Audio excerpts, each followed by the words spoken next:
Innal hamdalillah nahmaduhu wa nasta'inuhu wa nastaghfiruh wa na'udzu billahi min syururi anfusina wa sayyiati a'malina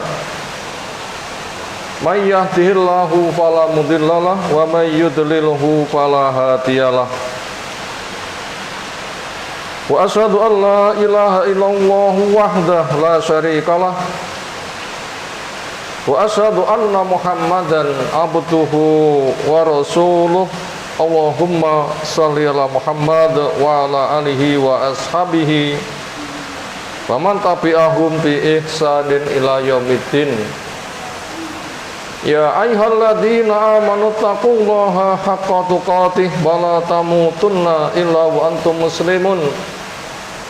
Ya ayyuhan nas ittaqu rabbakum alladzi khalaqakum min nafsin wahidah wa khalaqa minha zawjaha wa bassa minhuma rijalan katsiran wa nisaa'a wattaqullaha alladzi tasaaluna bihi wal arham innallaha kana 'alaikum raqiba. Wa ba'd.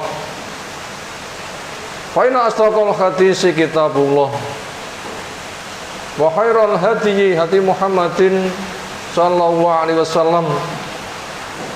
Syarrul umuri muhdatsatuha fa inna kulla muhdatsatin bid'ah wa kulla bid'atin dhalalah wa kulla dhalalatin finnar. Masyaallah muslimin, jamaah Jumat, semoga Allah Ta'ala mencurahkan rahmat, fadilah dan ampunan untuk kita semuanya. Syukur semata kita haturkan untuk Allah Ta'ala, karena nikmat besar selalu Allah berikan kepada kita sampai kita tidak mampu untuk menghitungnya. Dan syukur merupakan cara menggapai kesuksesan, yaitu mengakui nikmat itu dari Allah, merasa gembira dengan anugerahnya, sadar fungsinya untuk membesarkan pahala, sehingga dia semakin semangat untuk melaksanakan ketaatan kepadanya. Akhirnya bentuk ungkapan syukurnya dengan alhamdulillah bi ni'matihi tatimmus shalihat. Pujian dihaturkan kepada Allah Ta'ala yang dengan nikmatnya amal saleh semakin sempurna. Aman itu nikmat, sehat demikian juga. Kita dimudahkan berislam, mencari ilmu syar'i dengan manhaj yang benar. Itulah Al-Quran, ditafsirkan dengan sunnah, dipahami, diamalkan sebagaimana para sahabat, sehingga kita bisa semisal mereka. Itu juga nikmat besar. Kita juga masih terjaga dengan keislaman, apalagi ini hari Jum'ah, sepekan hari terbaik, doa mustajab. Kapanpun hari Jumat, terutama selepas asar sebelum maghrib, Jumat sore, ditambah dengan guyuran hujan yang deras, itu semata rahmat dari Allah Ta'ala. Maka kita berdoa dengan Allahumma sayyiban nafi'an, ya Allah curahkan kepada kami hujan yang bermanfaat. Demikian juga kita hendak memasuki Ramadan, nikmat besar. Pendahulu kita saking pahamnya akan nilai besar fadilah bulan Ramadan dengan puasa, 6 bulan sebelum Ramadan mereka berdoa, ya Allah pertemukan saya dengan Ramadan. Ketika Ramadan telah mereka jalani, mereka berdoa 6 bulan, terimalah amal kami selama Ramadan. Sehingga dengan modal harapan amal diterima dan berdoa supaya bisa menyambut berikutnya, ini merupakan nikmat yang bersambung, yang kita wajib untuk menyambungnya sampai kita disuankan kepada Allah Ta'ala dengan husnul khotimah. Semoga nikmat yang luar biasa kita bisa menyukurinya. Yang janji Allah Ta'ala, la in syakartum la azidanakum. Bila kamu syukur menggunakan nikmat untuk nambah ketaatan, akan saya tambah-tambah. Yang puncak penambahannya dengan mati husnul khotimah, dapat nikmat kubur, aman di padang mahsyar, nyeberang jembatan di atas jahanam, sukses. Entah seperti burung terbang, secepat kuda lari, secepat orang lari, atau yang lain, yang penting sukses. Lalu masuk ke dalam surga yang nilainya nggak bisa dihitung. Itulah imbalan orang yang bersyukur. Semoga kita menjadi hamba-hamba yang syakuro, bisa bersyukur kepada Allah Ta'ala. Akan tetapi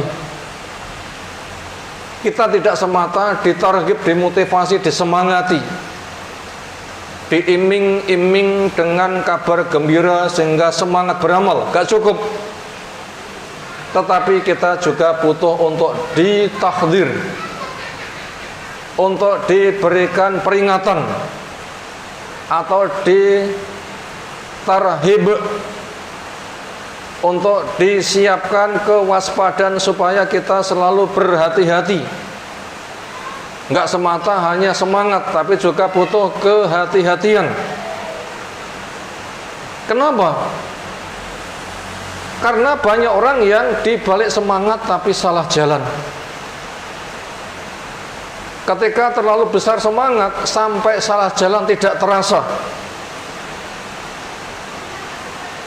Kenapa kita butuh berpikir demikian? Karena prinsipnya semua orang itu siaga siap menyembah kepada Allah Ta'ala. Seolah tidak ada makhluk yang tidak semuanya menyembah. Semuanya menyembah.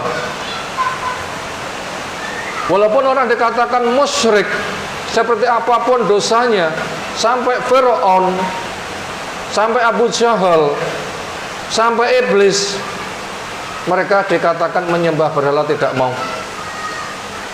Kesadaran mereka Allah yang disembah.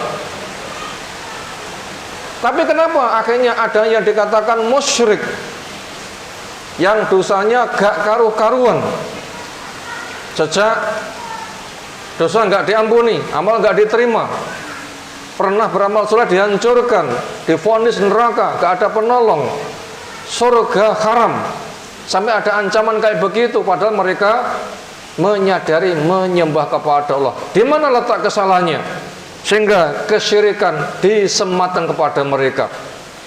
Jawabnya, jalan yang ditempuh. Itulah pengakuan orang musyrik. Ketika dituduh menyembah berhala, jawabannya, mana butum saya yang enggak nyembah berhala. Lalu bagaimana? Illa liyuqarribuna ilallahi zulfa. Itu hanya sebatas cara yang kami tempuh supaya mendekatkan hajat kami kepada Allah. Akhirnya, di mana letak salahnya? Salahnya bukan siapa yang disembah, tapi salahnya cara yang dipakai. Kenapa kok begitu? Karena Allah yang mencipta, Allah yang mengatur, Allah yang disembah, Allah yang membuat cara menyembahnya. Tidak boleh Allah yang sembah caranya ngarang sendiri. Kalau Allah yang disembah caranya ngarang sendiri, itu ada dua Tuhan. Tuhan yang sembah dan Tuhan pembikin peraturan. Di situ ada kesyirikan. Ini yang paling banyak terjadi. Itu yang paling banyak terjadi.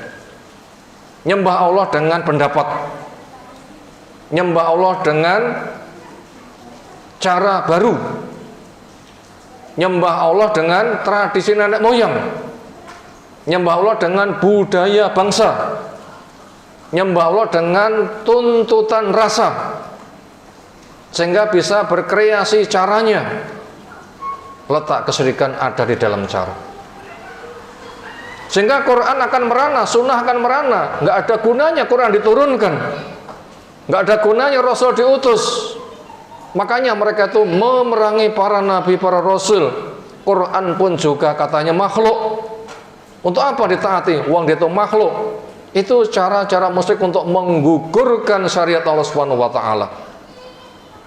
Ini yang paling banyak terjadi. Yang kita wajib waspada. Cara, jangan sampai salah.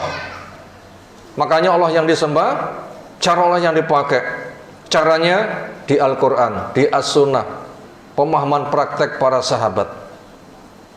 Sehingga orang dikatakan nyembah setan, Allah telah definisikan.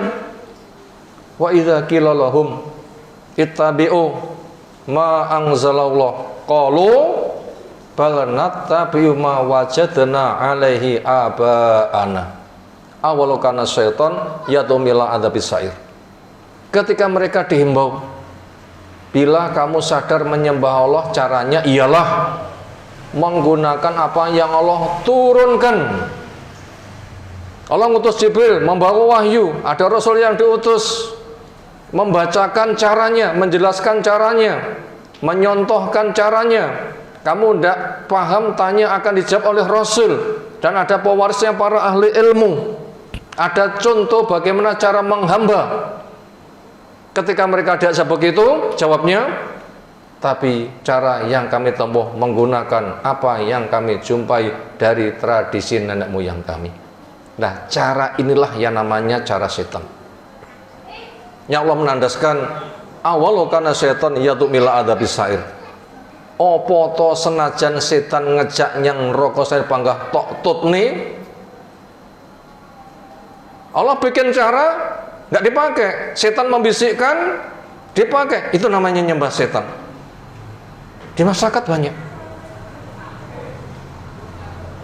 Baca Quran pahala untuk orang mati, supaya orang mati mendoakan kepada Allah. Itu caranya ngarang, itu syirik.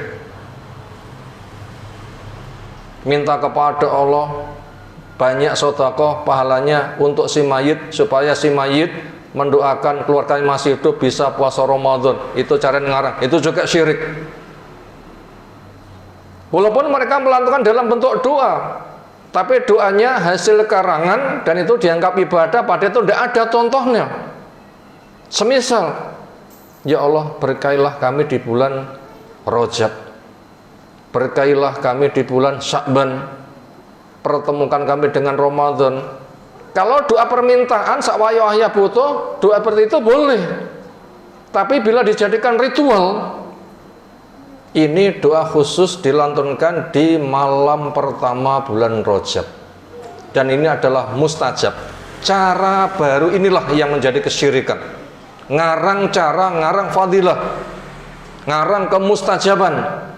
Berapa banyak orang yang mengucapkan seperti itu? Atau apabila doa-doa yang ada dianggap nggak cukup, dari Allah nggak cukup, dari Rasul nggak cukup, kemudian dia sebagai pihak yang bisa membuat sempurna. Kalau begitu dia sudah berperan sebagai Tuhan. Hak ketuhanan akan dirampas, Allah akan direndahkan, dianggap tidak cukup. Rasul dianggap khianat karena dianggap tidak menyampaikan apa yang datang dari Allah. Seperti itu di masyarakat terlalu banyak. Kita wajib waspada. Itu banyak berserak-serak. Bila kita nggak ngaji, nggak ngerti. Karena permasalahannya, perasaannya nyembah Allah, caranya seolah bebas atau melu-melu. Itu tidak boleh sama sekali.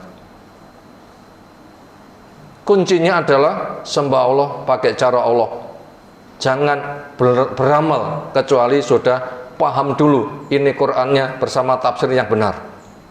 Ini sunnahnya bersama syarah yang benar. Ini pemahaman sahabat, ini prakteknya. Seperti itulah ditempuh.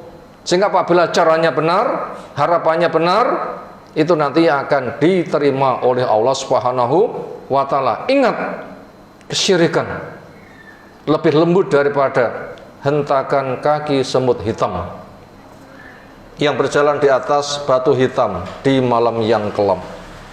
Berapa banyak orang yang berpotensi terseret.